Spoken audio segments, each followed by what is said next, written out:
सादर प्रणाम। मैं हूं हिमांशु द्विवेदी और हमारी खास पेशकश चर्चा में आपका एक बार फिर स्वागत है। आज की चर्चा का विषय है कोरोना कर्मचारी और कटौती।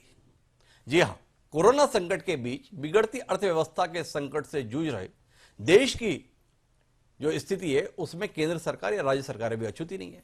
और ऐसी परिस्थितियों में केंद्र सरकार ने देश भर के 1,13,00,000 केंद्रीय कर्मचारियों और पेंशनर्स को आज जोरदार झटका दिया।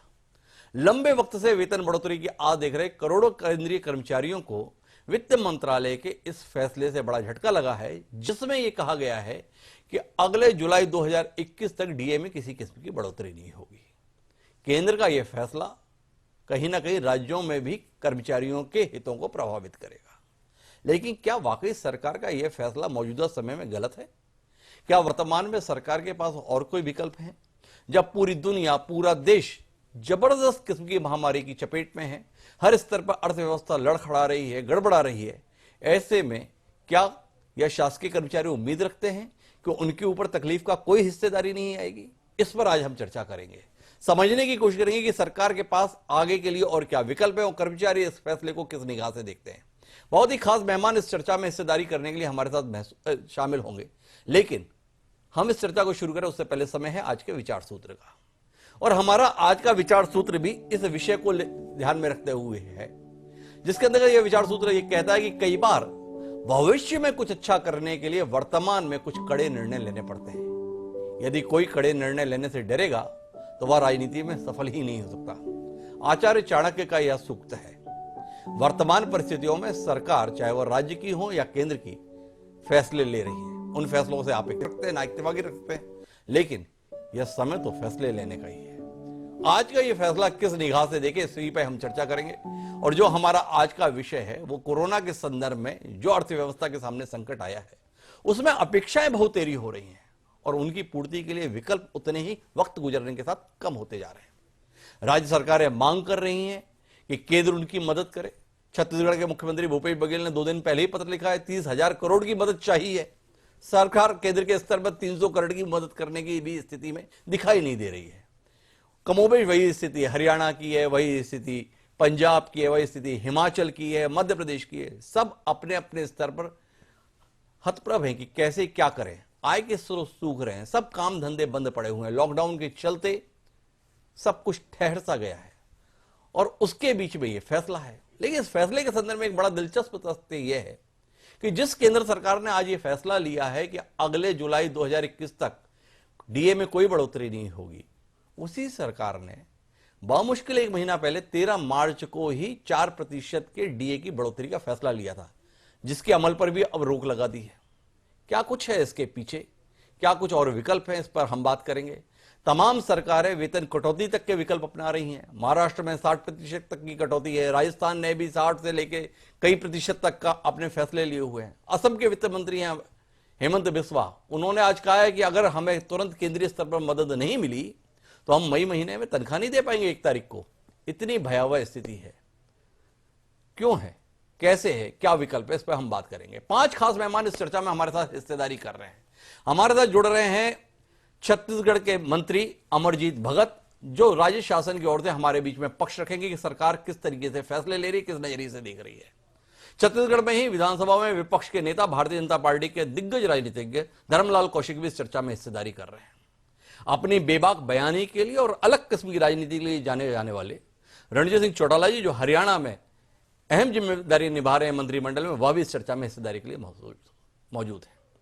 साथ ही इस विषय पर विशेषज्ञता रखने की दृष्टि से हमारे साथ जयंत मलैया जी जुड़ रहे हैं। जयंत मलैया जी मध्य प्रदेश में भाजपा के दिग्गज नेता हैं, पर साथ साथ बतौर वित्त मंत्री उनकी सेवाओं को आज भी प्रदेश याद रखता है। वह मौजूदा संकट पर रोशनी डालेंगे। और कर्मचारियों का पक्ष रखने के लिए हमारे साथ में जितेंद्र सिंह जी हैं। जितेंद्र सिंह जी अध्यक्ष हैं मध्य प्रदेश अधिकारी कर्मचारी संयुक्त मोर्चा के। आप पांचों मेहमानों का बहुत बहुत स्वागत है हमारी इस खास चर्चा के अंतर्गत। और चर्चा की शुरुआत हम जितेंद्र सिंह जी से करना चाहते हैं। जितेंद्र सिंह जी से इसलिए क्योंकि फैसला सीधे सीधे कर्मचारियों से जुड़ा हुआ है। कर्मचारी इस फैसले को किस निगाह से देख रहे हैं, यह जानना हमारे लिए जरूरी है। और इस फैसले तक कैसे सरकारें पहुंच रही हैं और भविष्य के संदर्भ में क्या तस्वीर दिख रही है, इसके लिए हम आगे चर्चा को बढ़ाएंगे। पर सबसे पहले जितेंद्र जी, क्या कहना है आपका मौजूदा फैसले के संदर्भ में? देखिए, आज जो संकट की स्थिति है इसमें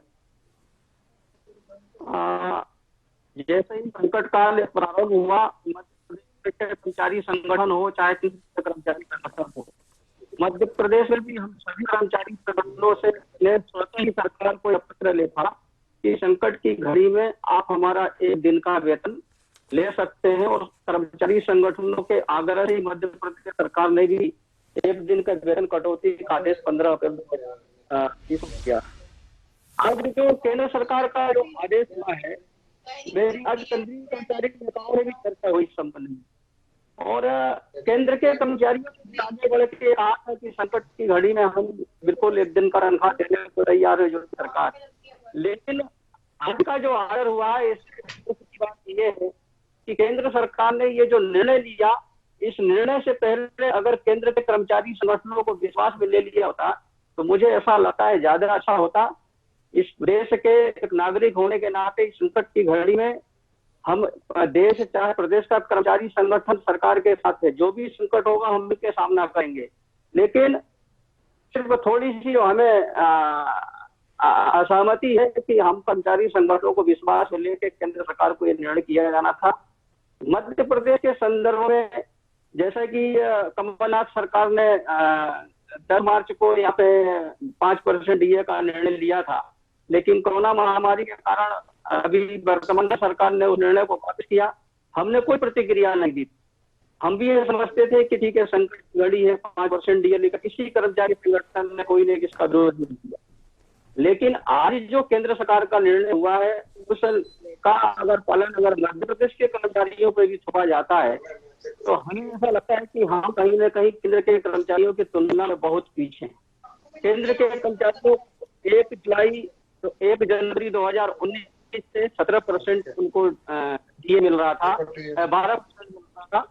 जुलाई में उनका 5% बढ़ा के 17% किया गया था, और अभी 1 जनवरी 2020 को 4% का डीए का ऑर्डर केंद्र सरकार ने अपने कर्मचारियों को किया था, जो कि आज के निर्णय में उन्होंने ये कहा है कि 1 जनवरी 2020, 1 जुलाई 2020 और 1 जनवरी 2021 के डीए को हम फ्रीज करते हैं, और ये तीनों जो 18 महीने का डीए है वो हम 1 जुलाई 2020 को जो स्थिति बनेगी वहां से हम नकद देंगे, और जो 18 महीने का जो एरियस है वो कर्मचारियों को नहीं मिलेगा।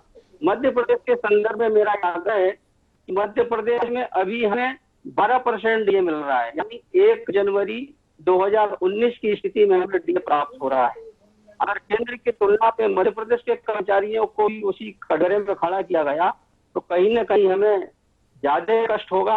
कष्ट इसलिए होगा कि केंद्र की तुलना में ऐसे भी मध्य प्रदेश के कर्मचारी बहुत से मामलों में पीछे हैं। केंद्र के कर्मचारियों को एचआरए 24%, 16% तो 8% का ऑर्डर हो चुका है। केंद्र के कर्मचारियों को एलटीसी की सुविधा प्राप्त होती है। केंद्र के कर्मचारियों के बच्चों को एक बच्चे पे 27,000 रुपए प्रति वर्ष केंद्र सरकार देता है। केंद्र की तुलना में मध्य प्रदेश के कर्मचारियों को भी कहीं कोई सुविधा नहीं है।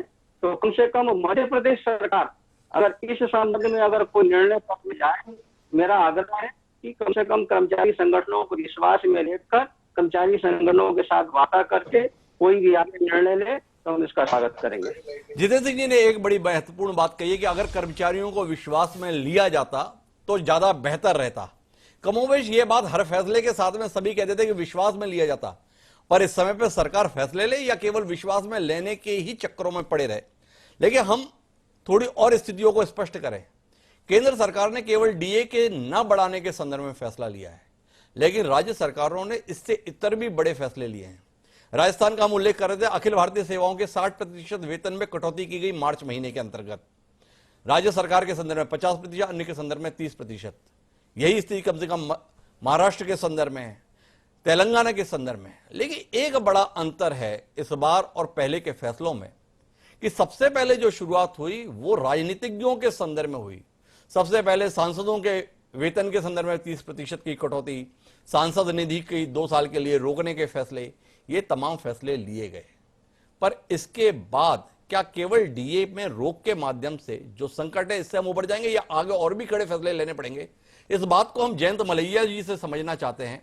वह वित्त विशेषज्ञ हैं, उनसे जानना है कि जो राज्य सरकारों का या केंद्र सरकार का कुल बजट है उसमें इन कर्मचारियों अधिकारियों के वेतनमान और भत्ते पर कितनी बड़ी राशि खर्च होती है, और इसके संदर्भ में क्या एक डीए के संदर्भ में रोक पर्याप्त रहेगी या इससे भी बड़े फैसले लेने पड़ेंगे? जयंत जी, देखिए, हम देख रहे हैं आज इस समय पूरे विश्व के जो विकसित देश भी हैं उनकी इकोनॉमी भी बड़ी बुरी स्थिति में है।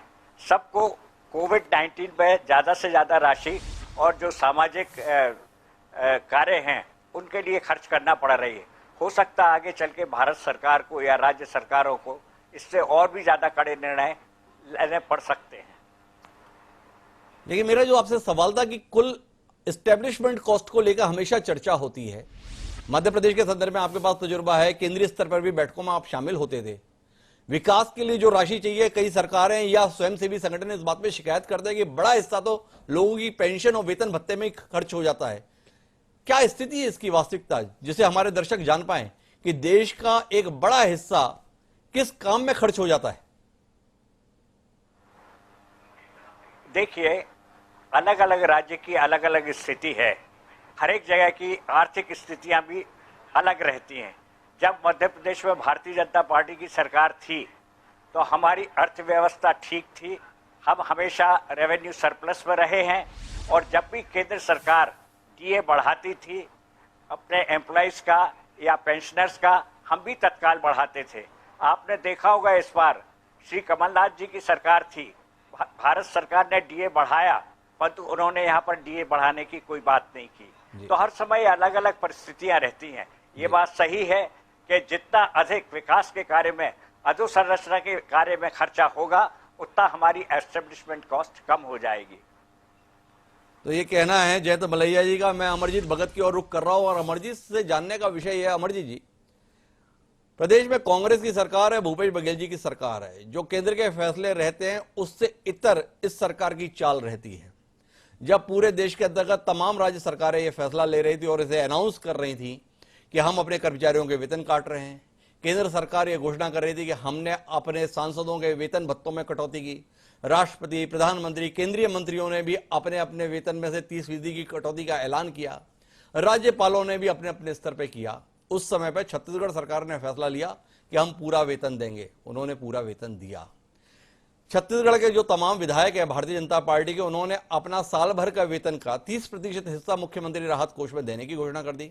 कांग्रेस के विधायकों की तरफ से अभी किसी संदेश का इंतजार हम कर रहे हैं। जानना है कि आज जो केंद्र सरकार का फैसला है, क्या इस फैसले के साथ छत्तीसगढ़ सरकार जाएगी, या छत्तीसगढ़ सरकार जो पहले ही 5% पीछे चल रही है महंगाई भत्ता देने के मामले में केंद्र के मुकाबले, अभी भी छत्तीसगढ़ में 12% ही डीए दिया जा रहा है, आप इसे बढ़ाएंगे और आगे भी अपनी बढ़ाने की रफ्तार को कायम रखेंगे?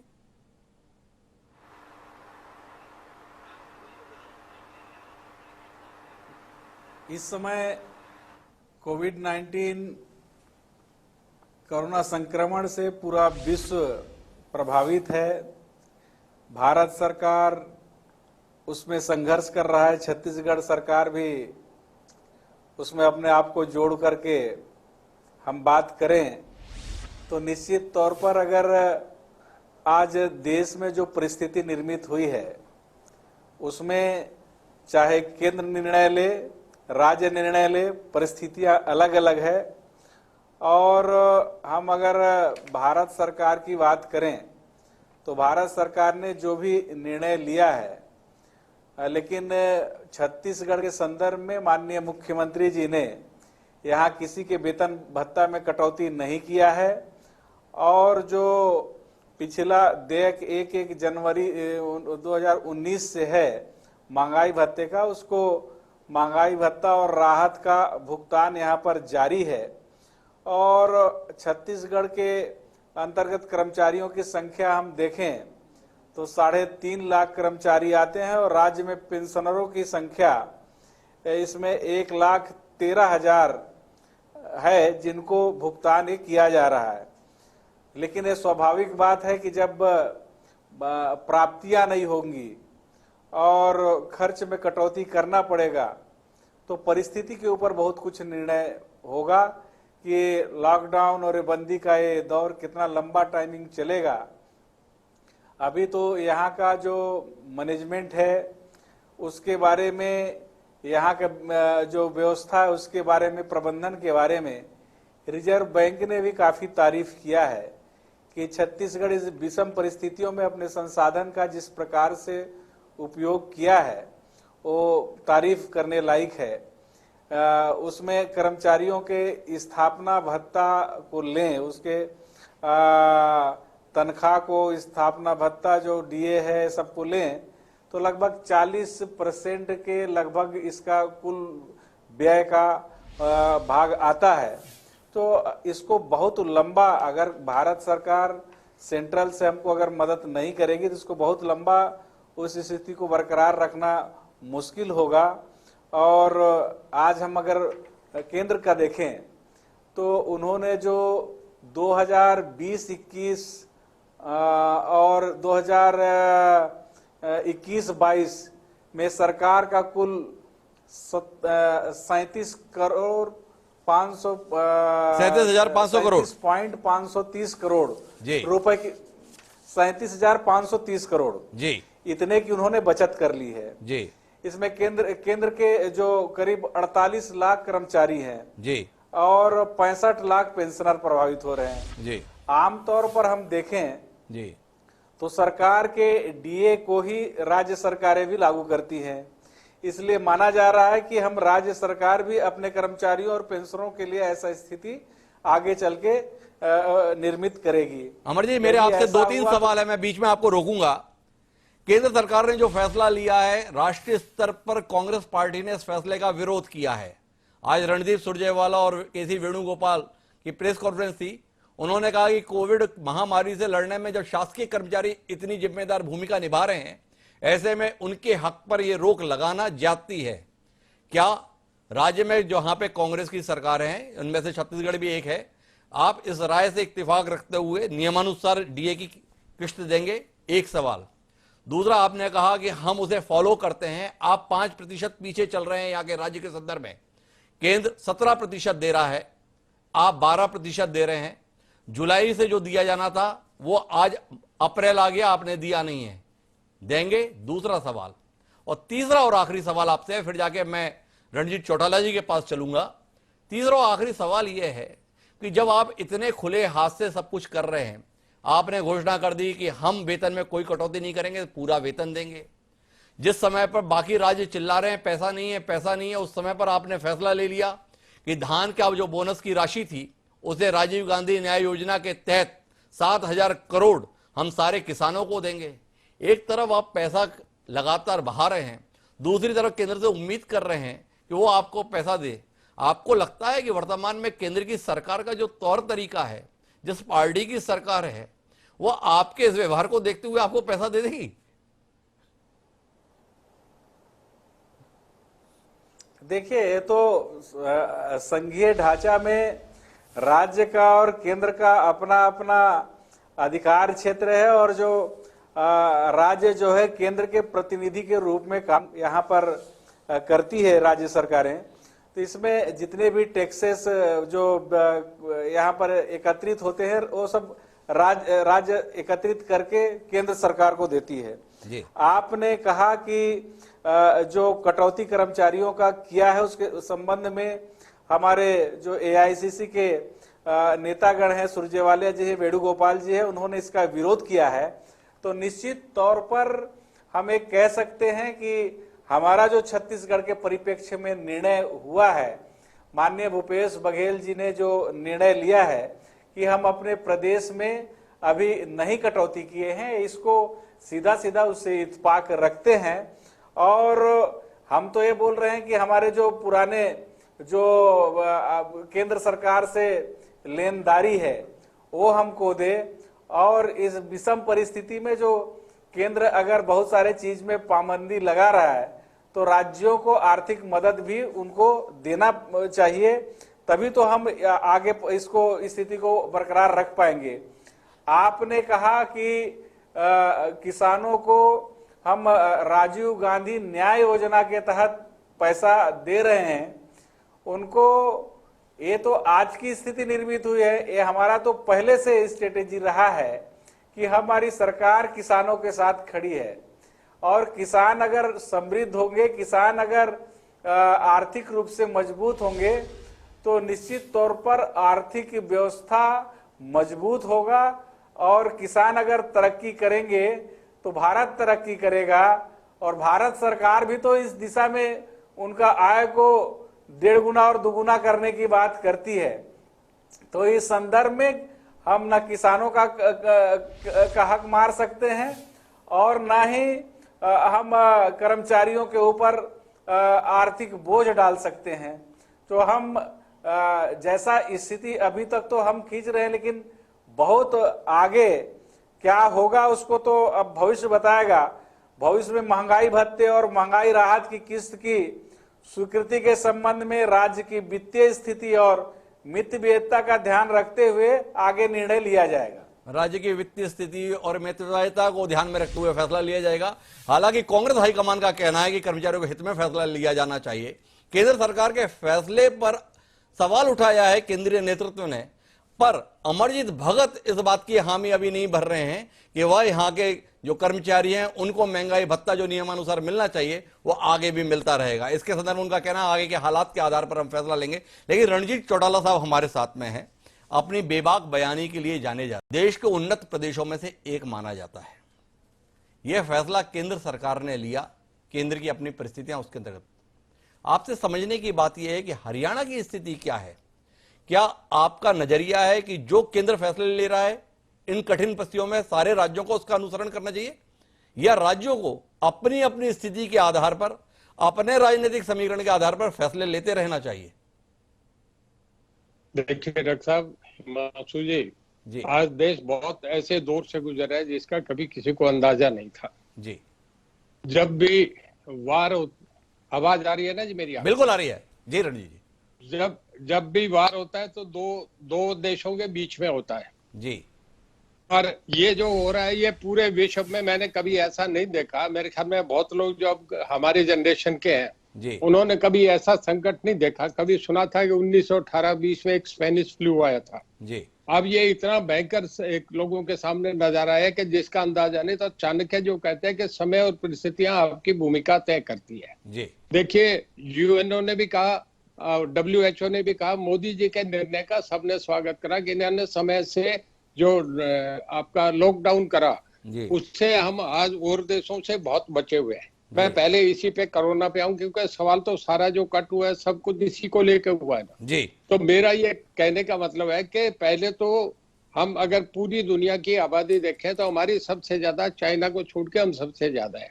और उसके बाद अगर देखें तो हमारे 21,000 लोग केवल इससे इफेक्टेड हैं, जिन्हें कोरोना से इफेक्टेड है, जिन्हें सस्पेक्टेड कहते हैं हम जी। और दूसरे देशों में देखें तो बहुत ज्यादा है। अमेरिका का ये हालात पे डिपेंड करेगा। अमेरिका आज से 3 महीने पहले दुनिया का सबसे बड़ा ताज था जी। अमेरिका को कोई चैलेंज करना, सबसे स्ट्रॉन्ग इकोनॉमी थी वर्ल्ड की पिछले 50 साल से जी। पर किसी को ये पता था कि ये हालात बन जाएंगे जी। हमें ये देख के करना है कि जब समय हो उस हिसाब से लीडर फैसला भी ये करते हैं। और मैं आप सब लोगों ने एक बात निकल के सामने आई कि कड़े निर्णय लेने का समय है। इस वक्त देश बचाने का मामला है। जब नेपोलियन युद्ध कर रहा था तो उसके कपड़े भीग रहे थे, कीचड़ में लथपथ था, बरसात हो रही थी, भूखा था, प्यासा था, पर उसकी फौजें लड़ी और वो युद्ध जीता। अब सवाल नहीं आता कि पैसा कितना है, किसका कितना है। हर आदमी को बड़ा वॉलंटरी पैसा करना चाहिए। स्टेट तो बाद की चीजें है, पहले तो देश बड़ा है। और इस वक्त सभी स्टेट्स को हमें सेंटर की मदद करनी चाहिए, चाहे हम किसी भी पार्टी में, हमें देश बचाना सबसे बड़ा है। जहां आपने देखा है कि जितने यूरोपियन कंट्रीज है, अमेरिका में, वहां आज 2.25 लाख का आंकड़ा हो गया जिनकी डेथ हुई है। हमारा देश इतना बड़ा, जो उनके बराबर की दुनिया, वो भी मिलके भी 136 करोड़ नहीं होते और हमारे यहाँ अब तक 1000 भी डेथ नहीं हुई। कोई कहते हैं वो किट नहीं है, ये नहीं है, पर हमारे यहाँ देखे ना, सब कुछ होने के बाद डेथ रेट तो बराबर बढ़ता है। हमारे भी तभी से कोरोना चला जब से उन देशों में चला। तो हमारे जो इस वक्त के निर्णय है हमें पूरी मदद करनी चाहिए। अब ये देखना नहीं, अब तो जीने का सवाल है, अब तो कोरोना के साथ लड़ाई का सवाल है। तनख्वाह किसी की कटे, टीए कटे, कोई फर्क नहीं। मैं मिनिस्टर हूँ हरियाणा में, मैंने मेरी तनख्वाह पूरी, जब तक कोरोना चलेगा पूरी तनख्वाह मैंने सरकार को दे दी। मेरा जो ऐच्छिक कोटा होता है, जो डिस्क्रिशनरी फंड है, उसमें से मैंने 3 करोड़ रुपया दे दिया।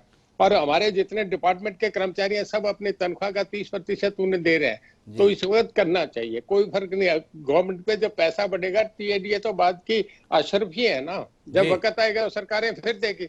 जब आप फाइनेंशियली मजबूत हो गए, हर कंपनी अपने दूसरे उनको एम्प्लॉइज को सबको टीएडीए दिया करती है, उनको बोनस दिया करती है। वो बात की बात है। इस वक्त तो देश बचाने की बात है और सबको इस मामले में तकड़े होकर साथ देना चाहिए। पैसा वैसा तो एक सेकंड कंसिडरेशन है। रणजीत जी, आप भारतीय जनता पार्टी का हिस्सा हैं पर भाजपा के सदस्य नहीं हैं। निर्दलीय रूप से चुनाव जीते, अपने कद के साथ में आप इस हैसियत में सरकार में बैठे हैं। आपका स्पष्ट राय है कि ये समय देश बचाने का है, ये समय देश के साथ खड़े होने का है, इस समय फैसले कड़े ही लेने का है। पर कांग्रेस पार्टी ने जो आज प्रतिक्रिया दी है इस कटौती के संदर्भ में, देश की सबसे पुरानी राजनीतिक पार्टी है, देश को आजादी दिलाने में उसका बड़ा योगदान, देश के आजादी के बाद देश को चलाने में बड़ा योगदान, देश आज जिस स्वरूप में उसमें बड़ा योगदान है कांग्रेस पार्टी का।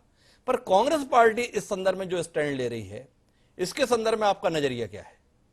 देखिए, कांग्रेस ने जिन्होंने देश की आजादी दी वो तो चले गए। अब तो एक ही खानदान चला रहा है, तब से मैं इस पे नहीं जाना चाहूंगा। राजनीति की बातें हमें अब नहीं करनी चाहिए। कांग्रेस का तो एक है कि उन्होंने तो क्रिटिसाइज करना है। कोई भी फैसला हो, आज दुनिया तारीफ करी है कि मोदी जी ने बड़ा समय से लॉकडाउन करा और उसको आज पूरी दुनिया उसे फॉलो कर रही है। मैं ये समझता हूँ कि इस वक्त क्रिटिसिज्म नहीं करके वो करना चाहिए। क्रिटिसिज्म तो कभी भी कोई किसी का कर सकता है जी। इस बात में नहीं। आज देश बचाने का है, हर दुनिया साथ खड़ी। आपने देखा नहीं, जब भी मोदी जी ने कॉल करी है, देश को एड्रेस किया है, सब लोगों ने बाहर निकल के तालियां बजाई, सबने थालियां बजाई। जब उन्होंने कहा लाइटें जलाओ तो पूरा देश देख रहा था, मैं भी देख रहे थे, आप भी देख रहे थे। ये जो हमारे साथी हैं दूसरे जो किसी भी पार्टी से ताल्लुकात रखे हैं, वो भी भारतीय, मैं भी भारतीय हूँ, वो सारे इस बात को देख रहे थे। ये बहुत बड़ा मामला था। ऐसे मौके पे हिंदुस्तान ने बड़ी एकता और गठबंधन। मैं तो उन सलाम करता हूँ उन कर्मचारियों को जो अब का पुलिस का रोल भी मैं देख के समझ रहा हूँ कि बहुत अच्छा है। वो सब देश के साथ खड़े हैं, एक एक आदमी देश के लिए पूरा समर्पित होकर काम कर रहा है। एक और बात, इसके बाद मैं धर्मलाल कौशिक जी की ओर रुख करूंगा। इस समय तमाम सरकारें हाथ पसारे केंद्र की ओर देख रही हैं, हमें ये मदद दे दीजिए, हमें ये पैसे दे दीजिए, हमें ये चाहिए। आपसे जानना है कि क्या सारी राज्य सरकारों के अपने संसाधन इतने चुक गए हैं कि इस संकट की घड़ी में कोई राज्य सरकार अपने आप में इतना सामर्थ्य नहीं रख पा रही है कि वह खुद अपने संकट के समय पे व्यवस्थाएं कर सके? और हरियाणा की खुद की क्या स्थिति है? क्या हरियाणा भी केंद्र की ओर देख रहा है या हरियाणा का अपना सामर्थ्य, अपना पुरुषार्थ जिसके लिए हरियाणा जाना जाता है, वह अपना लड़ाई खुद लड़ने में समर्थ है? देखिए, अपने मेरे से सवाल था, आपने कौशिक साहब का नाम ले दिया, चलो मैं कह रहा हूँ जब आप हरियाणा की बात कर रहे हैं, हमारे यहाँ ऐसा नहीं है। हमारे देखिए सेंटर पे तो सभी सीट करा है, सेंटर ही असली मायने में तो पूरी ताकत तो सेंटर ही होता है। सब बजट सारा कुछ है। जब भी मैं डिप्टी चेयरमैन प्लानिंग कमीशन आऊँ, हम एनडीसी की मीटिंग में जाते थे, सब पैसा तो वहीं से मिलता है, तो उसमें प्लानिंग बोर्ड से मिला, प्लानिंग कमीशन से मिलता है। पर ये बात ठीक है कि स्टेटों के अपने रिसोर्सेज भी हैं। हम तो इस हालत में भी अपना फैसला दे रहे हैं और सेंटर से मेरे मदद चाहिए तो हम जरूर मांगेंगे। पर अभी तक हमारा चल रहा है, ठीक चल रहा है, कोई दिक्कत नहीं। मैं एक बात आपसे क्लियर करूं, एक किसान की बात, उससे मैं भी आऊंगा। 1947 में जब देश आजाद हुआ था, उससे पहले किसान के यहाँ से जो सेंट्रल गवर्नमेंट के पूल में पैसा जाता था 42% जाता था। आज ये केवल 9% रहा है जी। तो किसानों के, अब मैं आपसे ये भी कह रहा हूँ कि इंडस्ट्री फेल, उसके बाद जितने पेट्रोल पंप वो जीरो हो रहे हैं, जितने ऑटोमोबाइल इंडस्ट्री वो फेल, सारा मामला रुका हुआ है। पर इसके बाद किसान आज भी डबल प्रोडक्शन पहले से 5% 10% बढ़ा के बाजार में आज भी खड़ा है। चाहे गेहूं लेके आए, चाहे वो पैडी लेके आए, चाहे गन्ना लेके आए, जो भी फसल लेके आता है वो बाजार में आज भी पहले से ज्यादा लेके आ रहे हैं। हमें तो उनकी तारीफ करनी चाहिए। वो देश बचाने में आज भी कभी भी हम अन्न के कर्जदार नहीं है। किसानों ने बहुत करा है, इस करके मैं भी किसानों की बात को सलूट करता हूँ जी। किसानों के संदर्भ में सराहना कर रहे हैं रणजीत चौटाला जी, और वर्तमान में वो बिल्कुल सही बात कह रहे हैं कि बाकी सब चीजें जब बैठ रही हैं तब किसान ही केवल उम्मीद है। और भारत जिसकी अर्थव्यवस्था ग्रामीण अर्थव्यवस्था कही जाती है, किसानों पर निर्भरता बताई जाती है, तो ऐसे में किसानों की महत्ता और अधिक बढ़ जाती है। लेकिन धर्मलाल कौशिक जी, मुझे आपसे जानना यह है कि आपकी पार्टी और आपकी सरकार है, ये दोहरे मापदंड क्यों रखती हैं?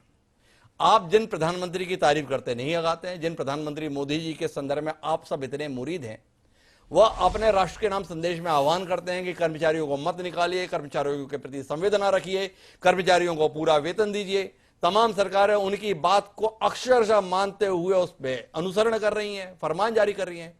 उद्योगपतियों की कमर टूटी हुई है, व्यापारियों का बैंड बज गया है, तो भी उन पर दबाव है कि उन्हें किसी का वेतन नहीं काटना, उन्हें किसी को नौकरी से नहीं निकालना। पर केंद्र सरकार या तमाम राज्य सरकारें ये कैसे फैसले ले रही हैं? आपने 13 मार्च को फैसला लिया महंगाई भत्ता देने का, आज आपने फैसला लिया आगे नहीं बढ़ाएंगे, इतना ही नहीं है, जो पिछला दिया हुआ था उसमें 4% की कटौती आपने कर दी वेतन से। किस लिए? जब आप बाकी निजी क्षेत्रों से ये उम्मीद कर रहे थे, तो सरकारें खुद पीठ कैसे दिखा सकती हैं?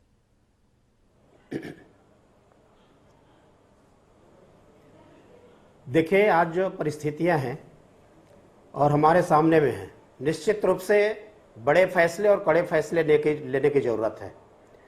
मोदी जी के पिछले कार्यकाल आप देखेंगे, मोदी जी की उदारता भी आप देखे होंगे कि जिस प्रकार से कर्मचारियों को लेकर के, चाहे उनके डीए की बात आई हो या अन्य सुख सुविधाओं की बात आई हो, खुले दिल से मोदी जी ने उनको देने का पूरा प्रयास किया और कहीं भी उनको देने के लिए मोदी जी ने पूरे 5 साल में पिछले एक बार हिचक नहीं किए। इस कार्यकाल में आने के बाद भी उनका हृदय जो खुला हुआ है, निश्चित रूप से कभी उन्होंने प्रयास नहीं किया कि उनकी कटौती की जाए और कटौती करने के बाद में किसी को ये बात कहने की आवश्यकता पड़े। लेकिन जब बात आती है, ये कौन जानता था कि कोरोना का हम सबको सामना करना पड़ेगा, और जो बड़े बड़े उम्मीद लगाए थे कि आने वाले समय में हमारे विकास के दर क्या होंगे, कितने प्रतिशत में हम लोग जाएंगे, लेकिन पूरे देश के नहीं पूरे विश्व के अर्थव्यवस्था चौपट हो गई है। और ऐसे परिस्थिति में मोदी जी को जो निर्णय लेना पड़ा है, निश्चित रूप से किसी को अच्छा नहीं लगता कि मैं निर्णय करूं किसी की कटौती की। कोई भी सरकार ये चाहेगी कि उनके कर्मचारी को ज्यादा से ज्यादा मिलना चाहिए, वो खुश रहें, उनका परिवार खुश रहे, और मोदी जी इसके हमेशा हिमायती रहे हैं। किंतु जो परिस्थितियां उत्पन्न हुई है, निश्चित रूप से कड़े फैसले लेने पड़े हैं। लेकिन इस बात को ये क्यों सोचते हैं आप कि हमेशा के लिए है? जो वर्तमान संकट आपके सामने में है, उन संकट का आपको सामना करना पड़ेगा। उन परिस्थितियों में आपको जो चैलेंज आपके सामने है स्वीकार करना पड़ेगा और उन परिस्थितियों से इस देश को निकालना पड़ेगा। ये कहा गया है कि जान है तो जहान है। आज यदि कटौती हो गई तो इसका यह मतलब नहीं है कि उसका भरपाई नहीं होगा, कि आने वाले समय में आपकी कटौती होती रहेगी। ये तो 2021 तक की जो बात है, और इसलिए मुझे लगता है कि खुले दिल से लोगों को साथ देना चाहिए और ये विश्वास रखना चाहिए कि विपरीत समय के बाद में अनुकूल परिस्थिति आती है, और जब अनुकूल परिस्थिति आएंगे तो मोदी जी बड़े उदारता के साथ में उनके साथ फिर खड़े होंगे।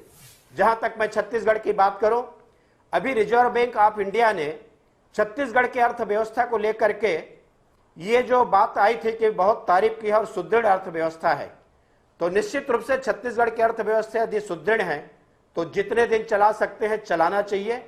मैं उसमें आलोचना नहीं करूंगा, मैं राजनीति नहीं करूंगा। लेकिन इस कोरोना के संकट में भी भारतीय जनता पार्टी छत्तीसगढ़ के सरकार के साथ में, हमने हर विषय में कहा कि हमारे लायक जो काम होगा हम करेंगे। इसलिए हम लोगों ने यह तय किया कि जब सांसद दे रहे हैं, जब सांसद वेतन दे रहे हैं, हमने भी दिया, और 1 साल का 30% तक का हमने मुख्यमंत्री आपदा कोष में देने का हमने निर्णय ले लिया, हमने पत्र भी लिख दिया। उसके साथ ही साथ में 11-11 लाख रुपए विकास निधि का भी मुख्यमंत्री जी को इस कोरोना के संकट में उसका उपयोग करने के लिए भी हमने पत्र लिख दिया है। हमने उसमें कोई राजनीति नहीं की। और आज जो परिस्थितियां जो सामने आ रही है, मुझे लगता है कि कांग्रेस दोहरी नीति अपनाती है। मैं आपको एक याद दिलाना चाहता हूं, जिस समय मोदी जी, आप देखे होंगे कि नड्डा जी ने जो बात कही, कार्यकारी अध्यक्ष श्रीमती सोनिया गांधी जी ने कहा कि हम देश के साथ में हैं और बहुत अच्छा निर्णय हुआ है। उसी समय इनके पूर्व अध्यक्ष का और इनके जो प्रवक्ता है उनके द्वारा कुछ बिंदु निर्धारित किए गए कि हम इससे सहमत नहीं हैं। यह हमेशा इनकी पॉलिसी रही है। और आज जब संकट के समय में जो परिस्थितियां में सबको साथ में चल करके जो चलने की आवश्यकता है, ये उन्होंने बता दिया है कि अच्छे के समय में हम साथ में हैं, और यदि देश संकट के समय में है तो हमको विचार करना पड़ेगा। ये खुद अपने आप में कांग्रेस प्रश्न चिन्ह लगा रही है। जहां तक छत्तीसगढ़ की बात है, तो निश्चित रूप से चाहे इसके पहले भाजपा की सरकार रही है, और आज कांग्रेस की सरकार है, जो भी ये निर्णय लेंगे वो कटौती भी करेंगे तो हम आलोचना करने के दृष्टिकोण से हम राजनीति नहीं करेंगे, लेकिन छत्तीसगढ़ में सरकार में होते हुए भी जो राजनीति हो रही है, और वो राजनीति हो रही है कि जो यहां पर राजनीतिक दल जो अनाजों का जो वितरण कर रहे थे, यहां पर जो सामाजिक संस्थाएं एनजीओ जो काम कर रही थी, उनको आदेश निकाल दिया गया कि आप सब ला करके सरकार को जमा कर दे और अपना टैग लगा करके वो बांटेंगे। ये राजनीति कांग्रेस को इस संकट के समय में नहीं करनी चाहिए, बल्कि समाज को प्रोत्साहित करनी चाहिए, समाज को आगे लाने की आवश्यकता है। समाज के लोग घर में न रहे और समाज अधिकाधिक संख्या में ऐसे जरूरतमंद लोगों के साथ खड़े हुए हैं। ऐसे धर्म जी, आपने बहुत विस्तार से सारी बातें कह दी, लेकिन अब मेरा प्रश्न अनुत्तरित रह गया। आपने बड़ी दमदारी के साथ केंद्र के फैसले का समर्थन किया, आपने कहा परिस्थिति ऐसी है, कड़े फैसले लिए जाने चाहिए, पर आपसे मैंने पूछा कि सरकार को जब अपनी विपरीत स्थितियां दिखी तो कड़ा फैसले ले लिए, और निजी क्षेत्र के जो छोटे छोटे व्यापारी और चाहे उद्योग धंधे चला रहे लोग हैं, उनको खड़े फैसले लेने की नौबत आ रही थी तो उस पर आप रोक लगा रहे थे। आपके फैसले सही और व्यापारी या उद्योगपति फैसले ले तो गलत, दोनों चीजें कैसे हो सकती है धर्म जी? हमने ये नहीं कहा कि निर्णय गलत है कि निर्णय अच्छी है। सवाल है इस देश में ऐसे लोग जिनके रोजी रोटी की बात है और जिनके पेट में अनाज करने वाला जा सके, गले में उतर सके, इसलिए हर संभव तक ये प्रयास होना चाहिए कि जितना हमारी शक्ति है, हमारी सीमा है, हम जब उसको कटौती ना करें। यदि हमारे करने की क्षमता है तो निश्चित रूप से आपको करना चाहिए, लेकिन जो परिस्थितियां आती है तो परिस्थितियों के ऊपर विचार होता है और विचार करने के बाद निर्णय लिए जाते हैं। एक निर्णय जो कभी हुआ है वो निर्णय भी संशोधित होते रहते हैं, समय और परिस्थिति के अनुसार से उस निर्णय में परिवर्तन होते रहते हैं। लेकिन मेरा आज भी ये मत है कि यदि हम सक्षम हैं और देने में हैं, आप लोगों ने देखा होगा कि हम पुराने समय की बात करेंगे जी, बड़े बड़े राजा महाराजा लोग भी हुआ करते थे जी। जब वो कर लेते थे और समय आता था तो अपना कोठी का अनाज भी लुटा देते थे और ये पूरा प्रयास करते थे कि कोई भी लोग भूखे ना रहे। और इसलिए मैं ये कहता हूं कि हिंदुस्तान में कोई आदमी भूखे ना रहे, ये हमारी समाज की जवाबदारी है, हमारे व्यापारी जगत की जवाबदारी है, सरकार की जवाबदारी है। और इसमें जितने सामर्थ्य आपके हैं, पूरे सामर्थ्य के साथ आप सामने आना चाहिए, क्योंकि पैसे तो आज आप लुटाएंगे, कल आपको अवसर भी मिलेगा। आप उन्हीं श्रमिकों के साथ मिलकर के आप पैसे कमा सकते हैं। आज पैसे कमाने की जरूरत नहीं है, इस संकट से उनको उबारने की आवश्यकता है। इस संकट से उबारने की जरूरत है। उन्होंने जो बात कही है पुराने समय का हवाला देते हुए, उस पर मैं जयंत मलैया जी के पास जाऊंगा, लेकिन पहले समय है मेरा जितेंद्र सिंह जी के पास जाने में। जितेंद्र जी, पूरी चर्चा को आप लगातार सुन रहे होंगे। देश की, राज्य की जो परिस्थिति है, दुनिया की जो परिस्थिति है, उसमें सभी एक राय से हैं, चाहे जिस भी राजनीतिक दल के हैं, उनका मानना है कि यह समय कड़े फैसले लेने का है। सरकार के संदर्भ में आपकी शिकायत है कि सरकार ने आपको विश्वास में नहीं लिया, कर्मचारी संगठनों को। क्या सरकार की जिम्मेदारी है कि कर्मचारी संगठनों को विश्वास में ले? कर्मचारी संगठनों के आप इतना बड़ा नेता हैं, आप अपने कर्मचारियों को इकट्ठा करके स्वयं अपनी तरफ से आग्रह क्यों नहीं करते कि हमारे वेतन 10%, 20%, 30% कटौती कर दी जाए? सरकार के स्तर पर ही ठेका है क्या? कर्मचारियों को कोई जिम्मेदारी नहीं कि वह देश दुनिया की परिस्थिति को देखते हुए स्वयं से सरकारों को प्रस्तावित करे कि हमारे वेतन में कटौती की जाए? धर्मलाल कौशिक जी हमारे साथ में हैं, भाजपा विधायक दल ने फैसला लिया, स्वयं लिया, किसी ने कहा नहीं था, और उन्होंने सामूहिक रूप से फैसला लिया, अपने वेतन से 30% हिस्सा 1 साल के लिए मुख्यमंत्री कोष में दे दिया, सहायता कोष में। वहां मुख्यमंत्री सहायता कोष भाजपा शासित सरकार का नहीं है, कांग्रेस शासित प्रदेश के अंतर्गत यह फैसला लिया गया। क्या कर्मचारियों से यह अपेक्षा देश नहीं कर सकता, प्रदेश नहीं कर सकता? देखिए, कर्मचारियों ने इसी मध्य प्रदेश में माननीय मलैया जी बैठे हुए हैं, हमारे पूर्व वित्त मंत्री जी, जब भी प्रदेश के ऊपर संकट आया है, किसानों के ऊपर संकट आया, प्रदेश के कर्मचारियों ने बढ़कर और हमने कहा है कि हमारा वेतन काट लो। अभी का नहीं बता रहा, पूर्व में भी 2013 में, चाहे वो उत्तराखंड में भारी बारिश का मामला हो, चाहे किसानों को ओलावृष्टि का मामला हो, हमने हमेशा आगे बढ़कर काम किया है। और अभी भी हमारे पूरे कर्मचारी संगठनों के कहने से 15 अप्रैल को मध्य प्रदेश सरकार ने 1 दिन का वेतन कटौती करने की बात कही है। देखिए, अभी डिबेट चल रही थी, आज के जो वर्तमान परिदृश्य चल रहा है, आज के वर्तमान परिदृश्य में कोई व्यक्ति हीरो होंडा गाड़ी खरीदने नहीं जा रहा, कार खरीदने नहीं जा रहा है, हवाई जहाज की यात्रा नहीं कर रहा है। आज देश सिर्फ 2 लोगों से चल रहा है, एक किसान जो पैदा करके घर बैठे लोगों को खिला रहे हैं, और दूसरा हमारा कर्मचारी, चाहे वो पुलिस बल हो, चाहे हमारे स्वास्थ्य कर्मचारी हो, चाहे हमारे नगर निगम का अमला हो, चाहे राजस्व का हमारा अमला हो, ये 4-5 विभागों के कर्मचारी इसमें रोड पे हैं। जिस प्रकार से कर्मचारियों को बदनाम किया जाता था, जैसे पुलिस के बारे में जो स्थिति होती है समाज की, आज वही समाज पुलिस के ऊपर पुष्प वर्षा कर रहा है। तो कहीं ना कहीं इस देश के आज की परिस्थिति में, इस संकट की परिस्थिति में अगर पूरा योगदान जो दे रहा है ना, तो हमारा कर्मचारी दे रहा है। तो थोड़ा सा हमें जो कष्ट है, देखिए हमें बताऊं कि ये जो हमारे स्वास्थ्य कर्मचारी हैं, माननीय मल्लिक जी बैठे हैं, मेरी बात सुन रहे हैं, आज मध्य प्रदेश में 50 से 60% जो हमारा कर्मचारी है स्वास्थ्य विभाग का, वो कॉन्ट्रैक्ट बेस पे काम कर रहा है। आज अगर उसके साथ कोई घटना घट जाती है तो उसके पालक को कोई अनुकंपा नियुक्ति की पात्रता नहीं होगी, उसको पेंशन की पात्रता नहीं होगी। नगरीय निकाय में 50% से ऊपर दैनिक मजदूरी के रूप में काम करने वाले लोग काम कर रहे हैं। पुलिस विभाग में हमारे ऐसे कर्मचारी हैं जो 2005 के बाद मध्य प्रदेश में करीब 60 से 70 हजार आरक्षक से लेके और ASI तक की जो भर्तियां हुई हैं, आज उन पुलिस के कर्मियों के साथ कोई घटना हो जाती है तो उनके पारिश्रमिकों को पेंशन की पात्रता नहीं है। हम सरकार के साथ हैं, लेकिन जो बेसिक चीजें हैं जो कर्मचारियों को मिलना चाहिए, आप बिल्कुल काट लीजिए। अगले महीने हमने तो अभी पिछले वीक में मैंने ACS अनुराग साहब से कहा कि अगर आपको लगे एक दिन और तनख्वाह आप मई महीने में काट सकते तो हम सहर्ष तैयार हैं। 25 संगठनों का संयुक्त मंच है, उस संगठन का मैं अध्यक्ष हूँ। हमारे यहाँ कर्मचारी कभी पीछे नहीं आता है, हम आज भी तैयार हैं। माफ करिएगा जितेंद्र सिंह जी, जितनी स्पष्टता से आप कह रहे हैं वह कटौती अमूमन सिंबॉलिक होती है, प्रतीकात्मक होती है, एक समाज को संदेश देने की कोशिश होती है कि इन कठिन परिस्थितियों में हम साथ हैं। उसके अंदर एक दिन की वेतन की कटौती, 2 दिन के वेतन की कटौती, पर अभी एक दिन 2 दिन के वेतन की कटौती की नहीं, बात चल रही है 30%, 40%, 50% कटौती की।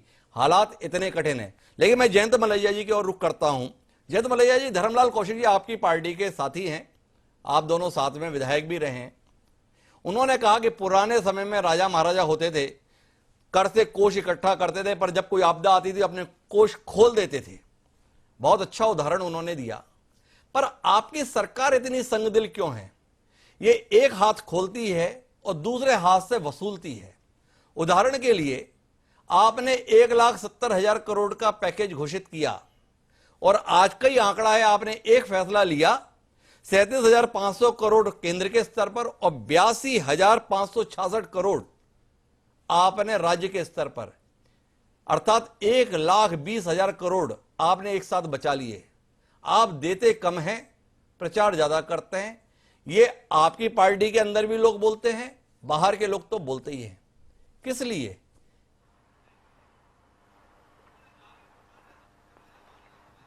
मेरा आपसे यही निवेदन है, जब जब भारतीय जनता पार्टी की सरकार हमारे प्रदेश में रही है, आपने देखा होगा कैसे उदारता पूर्वक हम लोगों ने सामाजिक सरोकार के सारे कार्य किए हैं। हर वर्ग का हमने पूरा ध्यान रखा है। और मैं आपको यहाँ निवेदन करना चाहता हूँ, आपने और भी जो लोगों से बात पूछी है, ये बात सही है कि व्यापारियों को दिक्कत है, उद्योगपतियों को दिक्कत है। फिक्की ने, CII ने और अनेक जो व्यापारिक संगठन हैं, उन्होंने भारत सरकार को अपना ज्ञापन दिया है और निश्चित रूप से भारत सरकार भी इसके बारे में कोई आगे आने वाले समय में निर्णय लेगी। आज कोविड-19 की स्थिति ऐसी है कि जो हमने ऐसी स्थिति पहले कभी नहीं देखी। आज ना हमें अपने राज्य की सोचना है, ना अपनी पार्टी की सोचना है। आज अगर हमें सोचना है तो सिर्फ देश के और देश के लोगों की सोचना है, और इसी के लिए सारा किया जा रहा है। आपने कह दिया कि देश के लिए सोच रहे हैं। देश के लिए तो सभी सोच रहे हैं, पहले भी सोचते थे, आज भी सोच रहे हैं, भविष्य में भी सोचेंगे। पर आपकी जो ये सरकार है, इसके तौर तरीके के संदर्भ में हम लोग नहीं सोच पाते। एक समय था जब पेट्रोल 70 रुपए 80 रुपए बिका करता था तो आप लोग उस पर सवाल उठाया करते थे। जो देश के प्रधानमंत्री हैं उस समय गुजरात के मुख्यमंत्री हुआ करते थे, वो सवाल उठाया करते थे, आपत्ति जताया करते थे। लगातार क्रूड की कीमतें घटती गई। इस देश का आदमी इंतजार ही करता रह गया कि उसकी गाड़ी में तेल कब सस्ता होगा। आज नेगेटिव तक में आ गए तो अभी तेल उतने में ही डला रहे हैं। ऐतराज नहीं, पर इतना पैसा आपने इस दौरान पाया, पर इसके बावजूद भी लगातार ये कहा जाता है कि पैसा नहीं है। और अभी भी मैंने आपसे सवाल किया, 1,70,000 करोड़ का पैकेज तथाकथित तौर पर घोषित किया गया, 1,20,000 करोड़ तुरंत ही बचा लिया गया। अगर ऐसे कठिन समय में भी सरकार उदारता के साथ व्यवहार नहीं करेगी। अमरजीत भगत जी मेरे साथ में बैठे हुए हैं, भूपेश बघेल जी पत्र पे पत्र लिख रहे हैं, अपने हक का पैसा मांग रहे हैं, वो भी नहीं मिलता है। जीएसटी का पैसा मांगते हैं, 4-4 महीने का बकाया है। कहां दिक्कत है? आपसे यह समझना चाहता हूं बतौर पूर्व वित्त मंत्री कि आखिर केंद्र के पास में दिक्कत क्या है। शायद हम लोग नहीं समझ पा रहे, पर आप अनुभवी हैं, आप थोड़ा रोशनी डाल सके कि आखिर केंद्र को दिक्कत क्या है। मैं आपसे निवेदन करना चाहता हूं, जीएसटी का पैसा अभी धीरे धीरे वहां हर जगह मिल रहा है और मिलने वाला है। अभी पंजाब सरकार ने भी बात की कि हमको जीएसटी का पैसा नहीं मिल रहा। आप देख रहे हैं कि 2 महीने से लगातार पूरा काम बंद है और अभी हमारी प्रायोरिटी डिफरेंट है। ये पैसा भी संघीय व्यवस्था के तहत जो भारत सरकार और राज्य सरकारों के बीच में है, वह उस तरीके से सभी राज्यों के लिए वो राशि उपलब्ध होगी। आप निश्चित रहिए, कोई चिंता की बात नहीं। यहाँ एक बात जो आपने की कि सब देश का सोचते हैं, मैं आज कहना चाहता हूँ जो सोनिया गांधी जी ने आज जो अपना स्टेटमेंट दिया है CWCT की मीटिंग में, ये बहुत ही दुर्भाग्यपूर्ण है। ये देश के लिए नहीं था, वो सिर्फ अपनी पार्टी की बात करके इस तरीके से उन्होंने बातें करी हैं। ये ऐसे समय में किसी इतने बड़े राष्ट्रीय पार्टी के अध्यक्ष को ऐसी बातें नहीं करना चाहिए। जयंत मलैया जी का ऐतराज है कि इस समय पर जो सोनिया गांधी जी के द्वारा वक्तव्य आया है वो सही नहीं है। इस पर उनकी नहीं, पूरी पार्टी की आपत्ति है। संभव हुआ तो कल शायद हम इस पर बात करें, लेकिन मैं अमरजीत भगत जी के पास में रुक करता हूं और अमरजीत उस बात को वहीं से शुरू करता हूं जहां से आपके साथ छोड़ा था। जानने का विषय यह है कि आप हर मामले में, आपकी सरकार यह बता रही है कि हम कोई कमी नहीं रहने देंगे। आपका यह कहना है, आपका यह दावा है, यह आपका व्यवहार है। और दूसरी तरफ मांगों की झड़ी लगा रखी आपने केंद्र के साथ में, इसका भी पैसा दीजिए, इसका भी पैसा दीजिए, इसका भी पैसा दीजिए। तो जब आपके पास कोई कमी नहीं है तो आप नरेंद्र मोदी सरकार से उम्मीद किस आधार पर करते हैं कि आपको पैसे मिल जाएंगे, आप मांगेंगे और बस वो तैयार खड़े हैं? इसका राज तो समझाइए थोड़ा कि किस आधार पे इतनी उम्मीद के साथ में आप रह लेते हैं।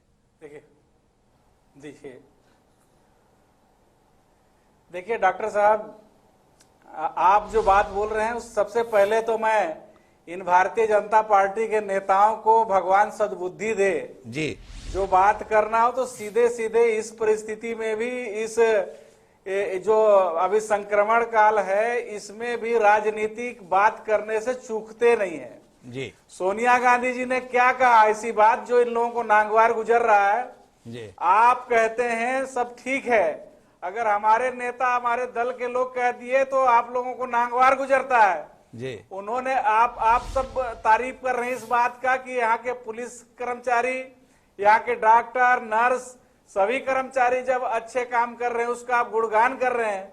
अब हमारे सरकार और हमारे नेता अगर उन कर्मचारियों के साथ खड़े नजर आ रहे हैं, उनके हक का जो पैसा है उसको काटने की बात नहीं कर रहे हैं, तो ये लोगों को तकलीफ किस बात की है?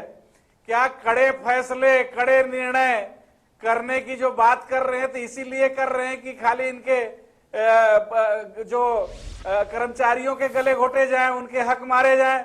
आपने देखा होगा कि तमाम जो निर्णय भारत सरकार ने समय समय पर लिया, आधे रात को उठ करके जो निर्णय लिया, लोगों को दिक्कत देने वाला, नोटबंदी का निर्णय लिया, लोग को दिक्कत देने वाला, तो अगर लोग को दिक्कत देने वाला कोई भी निर्णय रहेगा, जो हमारे यहाँ के माननीय नेता प्रतिपक्ष बोल रहे हैं कि यहाँ पर बेहतर प्रदर्शन के लिए राज्य सरकार ने जो निर्देश जारी किया कि अगर जिनको समाज सेवी संगठन या अन्य जो मदद करने वाले लोग हैं वो लोग राशन या अन्य सामग्री इकट्ठा करें और एक साथ बांटेंगे, बेहतर प्रदर्शन के लिए अगर निर्देश दिया तो क्या गलत किया?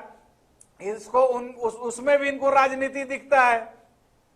होता क्या था कि 3-4 तरफ से एक ही जगह राहत सामग्री पहुंच जाता था और जहां पहुंचना वहां नहीं पहुंचता था, इसलिए बेहतर इसका संचालन के लिए अगर निर्देश जारी किया तो इसको राजनीतिक चश्मे से नहीं देखा जाना चाहिए। और भारत सरकार से हम अगर कुछ मांग कर रहे हैं, भूपेश बघेल जी अगर चिट्ठी लिख रहे हैं, तो हम अपने हक की बात कर रहे हैं, हम अपने अधिकार की बात कर रहे हैं। जो राज्य सरकार की प्राप्तियां, चाहे जीएसटी का हो, चाहे वो वेट का हो, चाहे अन्य जो प्राप्तियां होनी हो, उसको उपलब्ध कराने की बात कर रहे हो तो उसको देने में क्या दिक्कत है? अमरजीत जी, राज्य मैं बीच में रोकता हूं आपको। आप केवल अपनी प्राप्तियों की बात नहीं कर रहे हैं, आप ये हवाला दे रहे हैं कि छत्तीसगढ़ गरीब राज्य है, इसको विशेष मदद की जरूरत है, इसलिए हमें आर्थिक सहायता उपलब्ध कराई जाए। आप इस हिसाब से मांग कर रहे हैं, और इसीलिए मेरा सवाल है कि जरूरतमंद को मदद करने की मौजूदा परिस्थितियों में तो बनती है, पर आप उदार मन के साथ दान करने के लिए खड़े हैं, लगातार बांट रहे हैं, 7,000 करोड़ किसानों को देने वाले हैं, कर्मचारियों को पूरा वेतन दे रहे हैं। अभी आपने सोनिया गांधी जी के वक्तव्य का समर्थन कर रहे हैं, कांग्रेस पार्टी के वक्तव्य का समर्थन कर रहे हैं। आपसे स्पष्टता जानना चाहूंगा कि क्या इस कोविड के दौरान छत्तीसगढ़ में कर्मचारियों के वेतन में कटौती नहीं होगी? यह फैसला है आपकी पार्टी का, यह भी आपसे जानना है। पर यह सवाल है कि आप एक तरफ इतनी उदारता के साथ में हैं, तो ऐसे में तमाम लोग तो कह रहे हैं, असम का वित्त मंत्री बोल रहा है हेमंत बिस्वा कि मदद नहीं मिली तो हम वेतन भी नहीं दे पाएंगे 1 तारीख को। आप एक तरफ ऐलान कर रहे हैं कि हम पूरा वेतन देंगे, तो प्राथमिकता किसे मिलेगी अमरजीत जी, असम को या आपको? देखिए आदरणीय डॉक्टर साहब, अभी तक का जो परिस्थिति था उसमें हमने करके दिखाया है। हमने चाहे कर्मचारियों के मामले में हो, चाहे किसानों के मामले में हो, पूरी उदारता के साथ माननीय मुख्यमंत्री जी ने उनके साथ खड़ा रहा है। और आगे ये बंदी और ये जो लॉकडाउन है कितना लंबा चलेगा उसके ऊपर निर्भर करता है। वैसे यहाँ के कारोबारी, यहाँ के किसान, यहाँ के उद्योग है, और ऐसे में अगर भारत सरकार लोगों को मदद नहीं करेगी, केवल टैक्स वसूलने की बात करेगी, तो कहां तक जस्टिफाई है? कहां तक जस्टिफाई है? अमरजीत का कहना है। मैं रणजीत चौटाला जी के पास में चलता हूं। रणजीत जी, मेरे आपसे 2 सवाल है। एक तो जो सवाल मैंने जितेंद्र जी से कहा था, उस दिशा में आपसे कुछ रोशनी की उम्मीद कर रहा हूं। क्या आपको नहीं लगता है इस समय सरकार तमाम स्तर पर काम कर रही है? इस समय सरकार को इस स्तर पर भी बात करने की जरूरत है कि चाहे वो छोटे से छोटा भी व्यक्ति क्यों ना हो, वो अपना योगदान देने के लिए, कुछ त्याग करने के लिए तत्पर हो। एक दौर इस देश ने देखा था लाल बहादुर शास्त्री के समय पर। उस समय पर देश में अनाज का संकट था। लाल बहादुर शास्त्री जी ने आह्वान किया था कि लोग एक दिन का एक समय भोजन करना छोड़ दें, उपवास रखें। पूरा देश उनके उस आह्वान के साथ जुड़ा था। भाजपा तो दावा कर दिया कि आजाद भारत में नरेंद्र मोदी से ज्यादा लोकप्रिय कोई प्रधानमंत्री हुआ नहीं।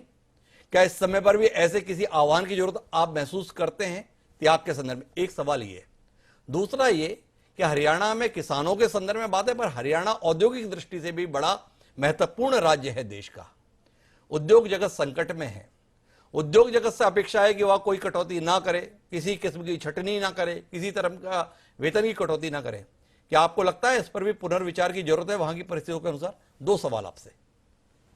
जी देखिए, जहां तक आपका पहला सवाल है उसमें मैं ये कहना चाहूंगा कि हालात ऐसे बन गए थे कि जैसे आप बता रहे हैं, हमारे जब प्रधानमंत्री नरेंद्र मोदी जी ने पहली बार जब लोगों से जिक्र करा, लॉकडाउन जिस दिन करा, उस दिन एड्रेस में ये कहा कि इस वक्त सब लोगों को आगे बढ़ के देश को बचाने की जरूरत है, सब लोग इसमें मेरा साथ सहयोग करें। और वो इसी बात के बाद सब स्टेटों से पीएम रिलीफ फंड में, हरियाणा कोरोना रिलीफ फंड में, जितनी स्टेटें हैं सबके रिलीफ फंड में लोगों ने पैसा देना शुरू कर दिया। सभी इंडस्ट्रीज ने, सभी फार्मर्स ने, सभी लोगों ने अपने खुद जितना वो कर सकते थे अपने सामर्थ्य और क्षमता से भी ज्यादा लोगों ने देना शुरू करा। हमारे यहाँ, मैं मेरी कॉन्स्टिट्यूंसी का कह रहा हूँ, मेरे यहाँ से 25 लाख रुपए अब तक लोगों ने दे दिया और लोग दिनादिन हमें दे रहे हैं। इसके बाद जहां तक आपकी इंडस्ट्रीज की बात है, मैं उसमें आपसे बताना चाहूंगा कि हरियाणा सबसे बड़ा इंडस्ट्रियल हब है। हमारे यहाँ गुड़गांव और फरीदाबाद में पूरे देश के 60% ट्रैक्टर की प्रोडक्शन यहाँ होती है, चाहे कोई भी ट्रैक्टर है वो। इसके बाद कारों की, मारुति की इंडस्ट्री हमारे यहाँ, हिंदुस्तान की जितनी कारें बनती है उसकी 35% कारें यहाँ मैन्युफैक्चर होती है। हीरो होंडा मोटरसाइकिल, एस्कॉर्ट, राजदूत, ये सारे के सारे हरियाणा में बनते हैं। तो इंडस्ट्रियल बहुत बड़ा हब है। अब हालात से ऐसे बन गए, मैं आपको अमेरिका का एक उदाहरण दे रहा हूँ। अमेरिका में जो सिलिकॉन वैली है वहाँ सबसे बड़ा INT का हब है जी। जब अमेरिकन प्रेसिडेंट पिछली बार ट्रंप जब चुनाव लड़े तो उन्होंने वहां कह दिया था, एक राजनीतिक वातावरण ठीक नहीं था कि यहाँ उन्हीं लोगों को सर्विस देते जो हमारे, अमेरिका अपनी सिक्योरिटी करेगा, दूसरे देशों की नहीं करेगा।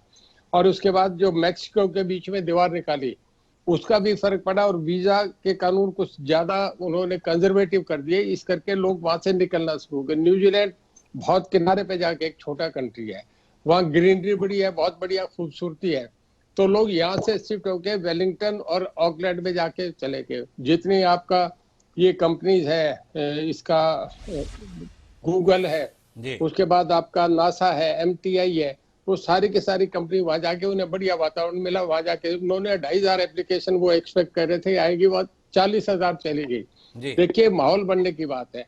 हरियाणा, क्योंकि हम दिल्ली के चारों तरफ है, NCR में हम एग्रीकल्चर में भी सबसे बढ़िया प्रोडक्शन कर रहे हैं इस वक्त पूरे देश में। पर कैपिटा इनकम नहीं, पर एकड़ यील्ड हरियाणा की सबसे ज्यादा, हमारी पंजाब से भी ज्यादा है। नंबर 2, जब ऐसे हालात आते हैं तो हमारे चीफ मिनिस्टर की अपील पे हमारी जेलों में पहली बार समझते हैं लोग, समझते हैं जेलें जो होती हैं वो बदमाश लोगों की, फिरौती लेने वालों की, मर्डर करने वालों की, नशाखोरों की, उनके लिए जेलें होती है। आप सुन के ये विश्वास नहीं करेंगे, हमारी जेलों में बहुत सारी जेलें, 50% जेलें जो है वो 2-2, 3-3 हजार रोज खाना बना के, पैकेट बना के, जो भूखे हैं कर्म के जो वो तो आप बता चुके। मैं 30 सेकंड में आपसे जवाब चाहता हूं, क्योंकि मुझे अंतिम बातचीत के लिए धर्मलाल कौशिक जी के पास जाना है, मेरे पास समय सीमित है। मेरा जानना यह कि क्या उद्योगपतियों के संदर्भ में, व्यापारियों के संदर्भ में, क्या सरकार की तरफ से यह मैंडेट बना रहेगा कि आप कोई कटौती किसी किस्म की नहीं करेंगे, या आपको लगता है वहां के संदर्भ में भी पुनर्विचार की जरूरत है? मैं उसी सवाल पे आ रहा हूँ। हमने अभी किया है जो इंडस्ट्री जो है ना जी, उसके लिए अभी हमने जो उनका बिल आया उसका 10% माफ कर दिया जी। और इसके बाद उन्हें ये कह दिया बाकी जो बैलेंस है इन 2 महीने का, जब तक ये चलेगा उनके अपने इंस्टॉलमेंट से वो पैसा दे, हमें कोई दिक्कत नहीं आएगी। ऐसे ही हमने फार्मर्स के लिए किया है, डोमेस्टिक जो कनेक्शन है गाँव में जी, उसके लिए ये कर दिया कि जो उनके बिल आएंगे वो अभी हमें नहीं, 2 महीने बाद जब ये सारा निकल जाए इसके लिए कोई सरचार्ज नहीं लगा रहे। जो उनका बेसिक पे है, वही बेसिक अमाउंट है, वही ले रहे हैं। तो सरकार अपने स्तर पर छूट देने की कोशिश कर रही है, कहना है रणजीत जी का, ताकि दबाव कम हो। लेकिन मैं धर्मलाल कौशिक जी के पास आखिरी बातचीत के लिए आ रहा हूं। धर्मलाल जी अपनी तरफ से भी कोई बात कहना चाहते हैं, वो भी हम सुनेंगे। और साथ साथ धर्मलाल जी से यह जानने का विषय है कि छत्तीसगढ़ सरकार जिस तरीके से काम कर रही है, आप बहुत ही अनुभवी राजनीतिज्ञ हैं, छत्तीसगढ़ के तमाम जिम्मेदार पदों पर रह चुके हैं, आप इस कार्यक्रम के दौरान क्या कोई सुझाव देना चाहेंगे तौर तरीकों में बदलाव के संदर्भ में? जी, सबसे पहली बात तो जिस बात का अमरजीत जी ने जिक्र किया कि कांग्रेस की प्राथमिकता देश नहीं है, इस संकट के समय भी उनकी प्राथमिकता अलग है, यह कांग्रेस ने सिद्ध कर दिया। दूसरी बात मैंने कहा तो अमरजीत ने कहा कि हम व्यवस्था के तहत एक जगह एकत्रित करके बांटेंगे। क्या अभी भी, जबकि चुनाव के समय नहीं है, समाज के चावल को अपनी टेग लगा करके बांटे, ये पहचान की आवश्यकता अभी भी कांग्रेस को है और यहां के सरकार को है। ये दूसरी बात। अब जिस बात का आपने जिक्र किया कि मैं सरकार के संदर्भ में ये कहना चाहूंगा कि आप देखे होंगे कि इस कोरोना के संकट में मैं सबसे पहले तो भगवान का शुक्रगुजार हूं कि जिस प्रकार से यहां पर हालात बहुत अच्छे हैं। और मैं इस अवसर पर धर्म जी बीच में रोकूंगा, केवल भगवान के शुक्रगुजार रहेंगे या भूपेश बघेल सरकार के भी कुछ शुक्रगुजार रहेंगे? मैं आ रहा हूं, मैं और रमेश बैस जी का जो एम्स की स्थापना की। अब मैं उस सरकार के बारे में कहना चाहता हूं, यदि एम्स यहां पर स्थापित नहीं होती तो इस सरकार के भरोसे में हम कहां पर खड़े होते। इस बात को आप स्वयं देख लीजिए कि हाई कोर्ट के निर्णय के बाद भी बिलासपुर में आज भी जांच के केंद्र वो नहीं खोल पाए। मैं सरकार से यह कहना चाहता हूं कि अभी जो परिस्थितियां हैं निश्चित रूप से सभी को लेकर के चले, ज्यादा से ज्यादा लोगों की जांच हो, लॉकडाउन का पालन करें और इसके साथ ही साथ में जो जरूरतमंद हैं उन लोगों तक अनाज पहुंचे। अमरजीत बैठे हुए अभी, उनका केवल आदेश जारी हुआ है। कल मैं सोसाइटियों का दौरा किया हूं, केंद्र सरकार ने जो चावल भेजा है अभी भी उसका वितरण नहीं हुआ है। जो राशन कार्डधारी नहीं है आज भी नगरीय निकाय में आज खाद्यान्न सोसाइटी में कहीं कमी चावल नहीं है, खाद्यान्न कहीं कमी नहीं है। लेकिन धर्मलाल जी का ये आह्वान है कि सबको साथ लेकर चलें, ये धर्मलाल कौशिक जी की आखिरी अपील छत्तीसगढ़ सरकार के संदर्भ में। लेकिन ये इस बात पर सभी एक राय हैं, चाहे वो जितेंद्र सिंह भी हों, कि ये समय कठिनता का है, कठिन दौर है और इस समय पर कड़े फैसले लिए ही जाने चाहिए। और सभी देशवासियों की जरूरत इस बात को लेकर है कि कड़े फैसलों के संदर्भ में सबको तैयार भी रहना चाहिए और उसका पालन भी करना चाहिए। आज सभी मेहमानों का बहुत बहुत धन्यवाद हमारी इस चर्चा को सार्थक बनाने के लिए। समय है अब आज के शेर का। इन फैसलों को लेकर ही हमारा आज का शेर है, कुछ फैसला तो हो कि किधर जाना चाहिए, कि कुछ फैसला तो हो कि किधर जाना चाहिए, पानी को अब तो सर से गुजर जाना चाहिए। परवीन शकीर का यह शेर आज के मौजूदा हालात पर सरकारों के लिए नजीर हो सकता है। सरकारें इस बात की चिंता ना करें कि लोग क्या कहेंगे। सरकार अगर चिंता करे तो इस बात कहे कि आने वाली पीढ़ी आएगी तो वो उन्हें किस रूप में याद रखेगी। क्या पीढ़ी इस बात के लिए शुक्रगुजार रहेगी कि जब कठिन समय था तो आपने वो कठोर फैसले लिए ताकि आप आने वाले भविष्य को सुरक्षित रख सकें। आज के लिए इतना ही, मुझे दीजिए याद, सादा प्रणाम।